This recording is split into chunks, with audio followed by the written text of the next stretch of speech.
Hey everybody, welcome to another review. This afternoon I'd like to test out the new version of Kaspersky. By new I mean they have like a service pack for it that just came out. If you can see, it's version 11, as in 2011.0.2.556. It just got released, I think, within the last 24 hours, and I installed it here, fully updated it.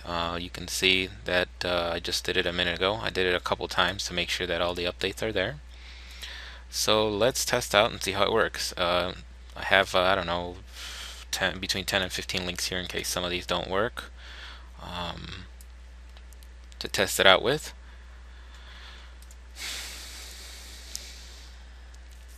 Oh, something else I wanted to say, but I can't remember right now. Yeah, if I remember, I'll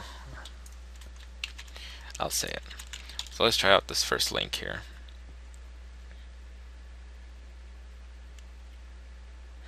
Apparently that one's not working, and that's the reason why I always get more than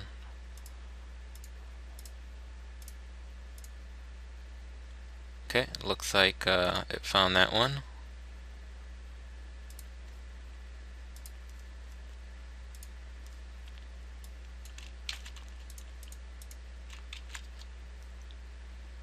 That one's a quarantine on reboot.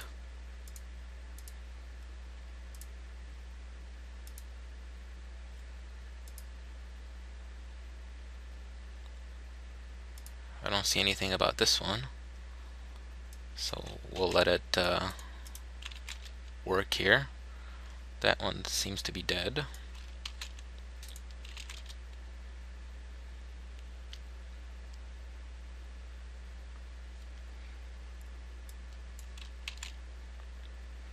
Some of these are exploits.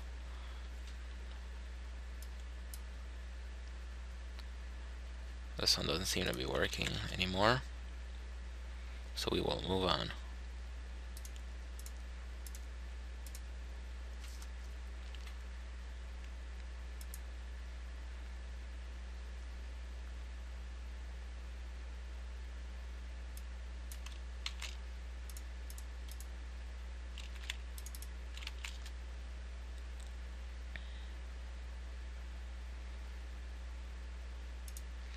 That one looks like it's dead. Was working. Okay, that one got blocked.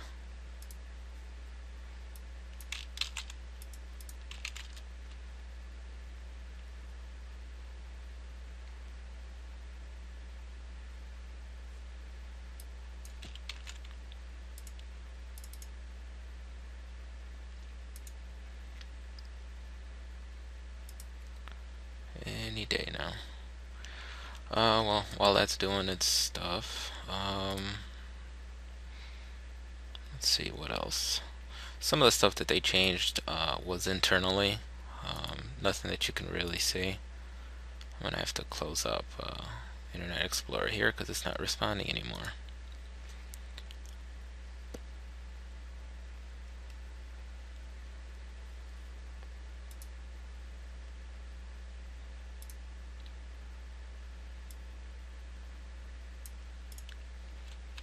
Okay, let's move on.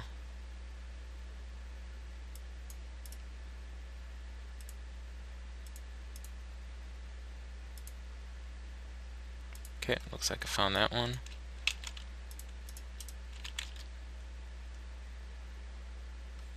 Okay, looks like I blocked that one with heuristics. And that one doesn't look like it's working.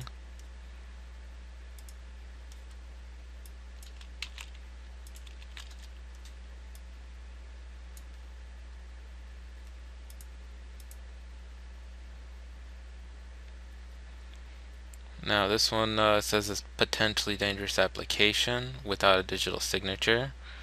What's kind of interesting here, it doesn't tell you what to do, but I will hit restrict. And again. So you can see they're starting to actually show pop-ups now compared to other anti-malware companies out there. What I'm going to do right now is I'm going to pause the video and I'm going to grab a couple more links. A lot of these didn't work at all, so I will be right back. Okay, so I got 5 more links. Hopefully these will round out the review by actually working. I don't think I used any of these. Okay, that one got blocked. Now I didn't have a chance to check these out to see what their detection ratio is. I usually do, so I have no idea if these are detected by everybody or they're low detection. I know they're new-ish from today.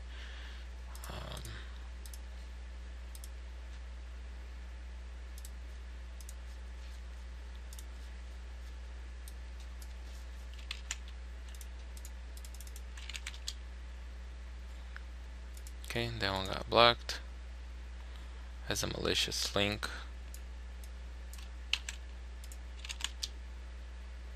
And that one's not working.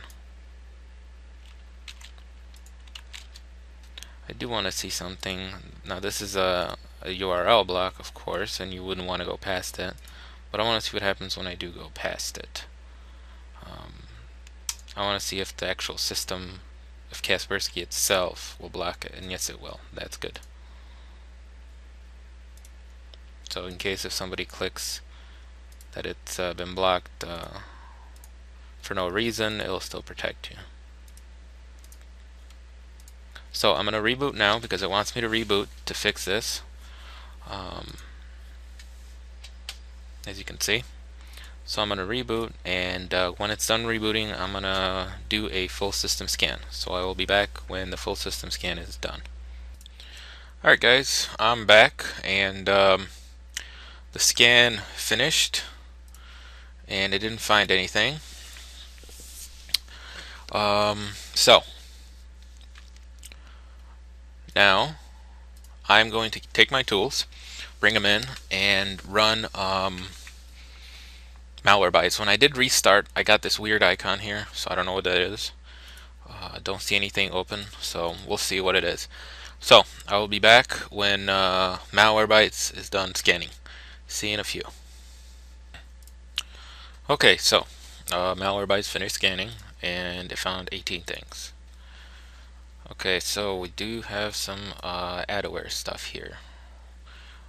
We have whatever this is, a couple things loaded up in memory. Let's see, we got a Trojan dropper file, we got a zbot file, and we have a number of, or that's not a zbot, that's a zbot file. It's registry key change. So we got a good number of stuff here in the system. One of them's all the same, and then a couple of extra things here. So I'm going to remove these, and because there's memory, there's stuff loaded in memory right now, I'm going to reboot, and when I come back, I will scan with Norton Power Eraser and Super Anti-Spyware at the same time, and then I'll show you the results for both when they're done. So I'll see you then. Okay, so they both finished scanning and they both found some things. As you can see, this is what I mean by having multiple scanners on an infected computer, because you saw that Malwarebytes finished scanning, but there's still things infecting the computer here. We have a couple of files here on a Windows startup key. Those files, they're all part of a Trojan here. And Norton Power Eraser found a couple of things. One of them, of course, for some odd reason, says that Super Anti-Spyware is a bad process, so we won't fix that. But let's first, we'll fix these, and it'll ask me to reboot, and I'll say no, and I'll fix these two with Norton Power Eraser, and then I'm going to reboot when it's done. After that, I'm going to do a scan with Hitman Pro to see if there's anything left over, and I will see you then. Okay, so here's Hitman Pro. after it's done running. It took a little bit for me to get it to run because Norton Power Racer wanted to run again after reboot, and then Kaspersky kind of slowed down the whole process of running Hitman Pro. Um, for some odd reason, I had to analyze it, and I could watch the little K here bounce back and forth, I guess, for a while.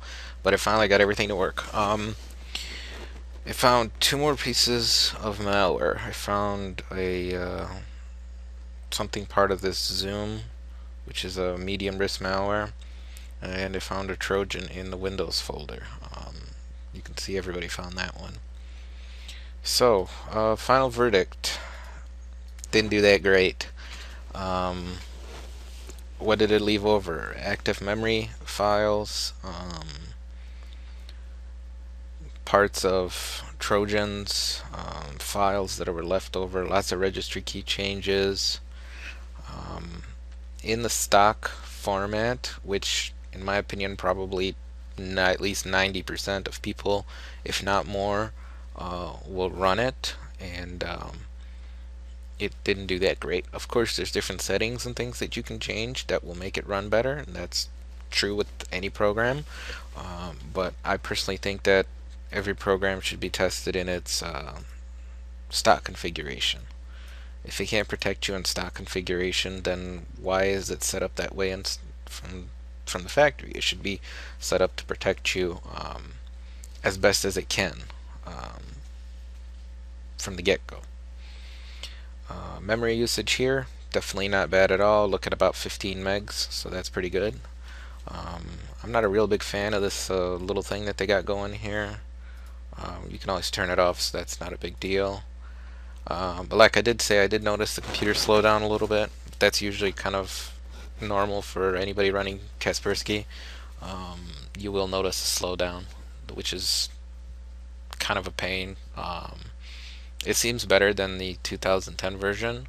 They've definitely improved on it, but they still got to work on some stuff. They should definitely increase their, I guess you could call it HIPS, which is their application control. They need to increase the sensitivity of it a lot more. But then, of course, people will complain, but we're getting pop-ups. You know, you can't really not get pop-ups and still get perfect protection unless you're running something like virtualized in a virtualized environment or something like that. So, that being said, would I recommend Kaspersky 2011? Hard to say. It is expensive. It's about $80 if you go and buy it from their website. You can find it discounts and other things on different sites, but for $80, it definitely didn't offer the protection that I think it should have offered. It just is what it is, I guess. There's other programs out there, especially a bunch of free ones, that will offer the same amount of protection without the slowdowns, number one, and without having you to pay any money. And there's a bunch of them out there that offer better protection too at the same time that are also free. So that's it really. Hope you enjoyed the review, and I'm going to go ahead and upload this to YouTube. Everybody take care and have a good night.